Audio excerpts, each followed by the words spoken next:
uh, explain how to use this tech that we've added to the program, and it's to, of course, help with the clinical note and also liberate you some more from the keyboard. So if we go, we're going to choose this. As you can see, there's a microphone there and a Revise with AI. What I'm going to suggest is if you're going to use this for the chief complaint, because the system doesn't know this necessarily is the chief complaint box, you should start out your sentence with, this is the chief complaint, and then finish dictating your summary of the chief complaint. And then click the Revise with AI button for it to read over what you've summarized, and then give you a compliant type response note to put in there that you can review and then either keep and save, or you can revise it again or type over it or whatever you want to do with it. So again, what I'm saying is that when you click the button here, okay, this is the other thing too. The way we have this program, when you click the button, it's going to start recording what you're saying.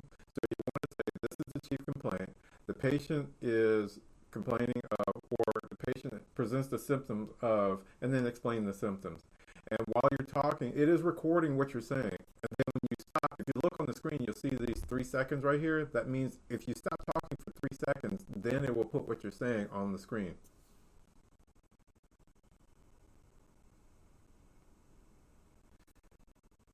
Now, it's still recording because if you see when I started talking again, the 3 seconds showed up again.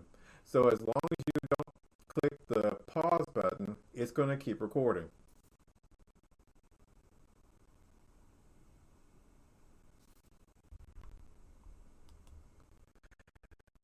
The silence threshold here is how long you can stop talking before it puts the data on the screen for you to review. So if you're needing to think more or think less, okay, you can adjust the threshold so you can adjust it to your cadence of how you speak. And then, of course, you would hit the Revise with AI. It will go out, summarize it, and bring it back to you and display it on the screen. You do that with each one of the text areas here. So you don't have to type as much, and you can hopefully get done with your notes quicker. Thanks for watching.